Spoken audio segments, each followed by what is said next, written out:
Biodun Shobanjo is the chairman of Troika Holdings. That's the company where you have Insight Communications and a number of other marketing communications firms. That's a man who stepped into the business almost 45 years ago. And I sat down with him a few days ago to ask him a few questions about the role of advertising in Nigeria. He told me that Nigeria's advertising marketing industry is worth about 150 billion naira, but that the industry has been shrinking and there are issues with quality of professionals in the industry. But what does this mean as publicist of France steps into Nigeria with a new business deal with Troika? Let's listen to this.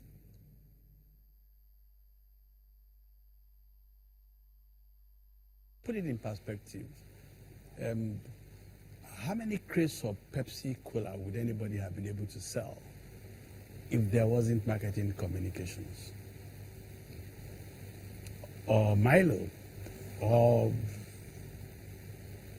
Maggie. Just mention the brand.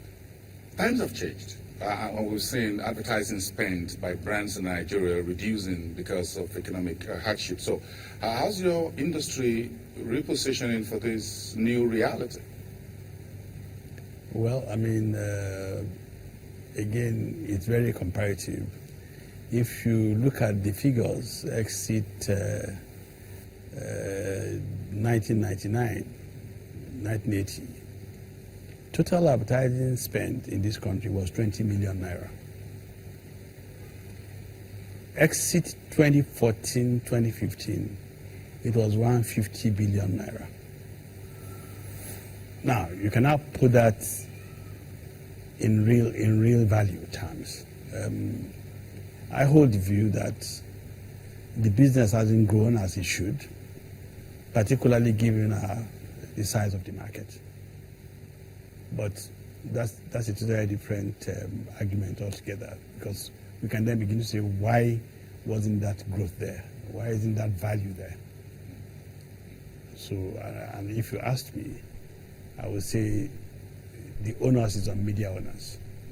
Do you think advertising spend has had an impact on brand loyalty, choice of products and so on? Oh, definitely.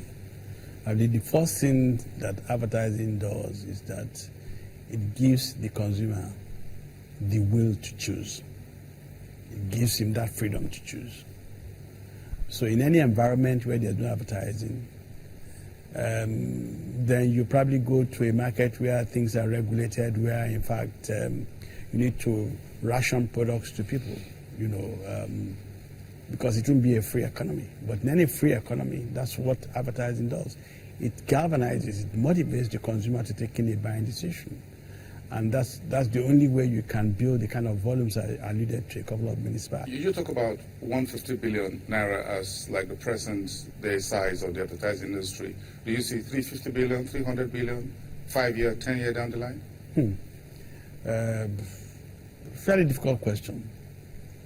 If we pursue the agenda that this government is enunciating, which is look inwards, and we begin to create indigenous brand that the people can invest in and build, that clearly, yes, I can see an acceleration on spend levels in the advertising industry in Nigeria. So you believe in made in Nigeria goods? Absolutely so.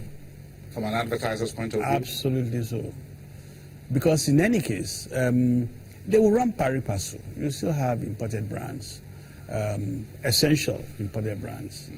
But what is critical is for us to find the local raw materials to be able to produce things here. I was watching television not too long ago, and I found that in Kano State, tomato was being dried because we really couldn't warehouse them. We couldn't keep them. Otherwise, they're going to spoil. Just take that one item. If we could produce as much tomato as we can, and then have the industries to turn them to paste, that cost of importation of tomato paste, totally. And we've only looked at one state. When you go to Jigawa State, you'll find that. When you go to a couple of other northern states, you'll find that. So the opportunities are here for us to do all sorts of things that can create wealth, that can create employment. Take conflicts. When you were growing up, I could bet that you ate NASCO conflicts. So we need to go into such venues, all right? Believe in ourselves and do things for ourselves. Let's talk a little bit. That way, advertising would be the catalyst for creating that awareness, all right? And also motivating consumers to taking a desired action. Do you see digital marketing as a game changer? Is that one of the things responsible for what you call the dying nature of advertising in Nigeria? Well, I mean, digital, it was like one television came, so everybody's going to be, it's like a fad, except that digital cuts across all platforms. That's the beauty. It doesn't matter whether you're doing PR, whether you're doing creative work, whether you're doing media. There is the involvement of, because again, today's consumer is engaged digitally. That's the whole reason. That's the reason.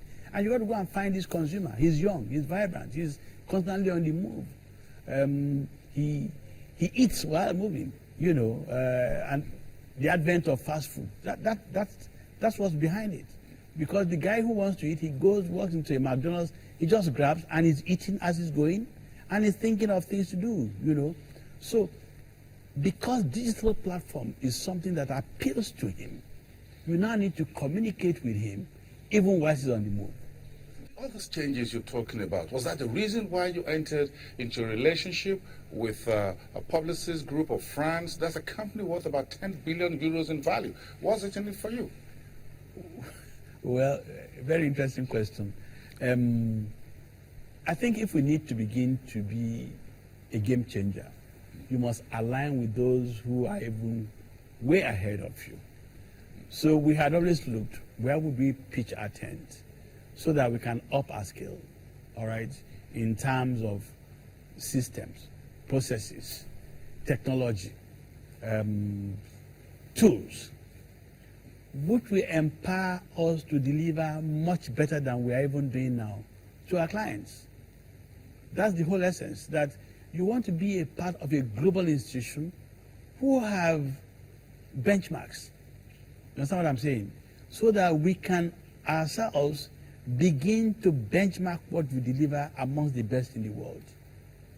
And this is all about knowledge. It's about skills acquisition. We are moving people around as we talk, learning from different offices, getting the exposure, and we're getting also being trained. People are coming here and training our people, so that we need to change this game. Because the competition today is different from yesterday's competition. Digital is playing a major role in that whole change. A publicist of France Yes. was listed on the Paris Stock Exchange. And London Stock Exchange. Do you plan to list Troika Holdings on the Nigerian Stock Exchange? Well, the first thing you need to understand is that publicists are already part owners of Troika. All right? So that decision would have to be taken jointly by the shareholders of Troika and the shareholders of Publicis Group. I couldn't take that decision on my own. This combination is big. Massive. Troika and Publicis. Yes. So are you creating a monopoly? Absolutely not. In the sense that we know that very soon others would also come on board. There's nothing monopolistic about it. I believe that what we have done is to show to the other multinational companies that, look, you need to have confidence in this country anyway, in spite of whatever is going on. You need to have confidence in Africa. Look, by doing this deal, Publicis now has reputation in 50 African countries, 20 of which is partially owned, and 11 of which they own 100%. So that's confidence in the continent, because Africa is the next destination anyway. I believe, having done that, that should encourage other multinationals to come to Nigeria and say, you know what, one group has done it, why shouldn't we come? My conversation with Biodun Shobanjo, Chairman, Troika Holdings. And that's the wrap on today's edition of Business Monday. We thank you for watching wherever you are around the world. We'll see you back on Monday, bright and early, the first Monday in the month of April. We'll bring you up to speed across the markets and across other businesses we're covering here for you from Nigeria's news leader. I am Buoys. You do have a great weekend, and I'll see you again.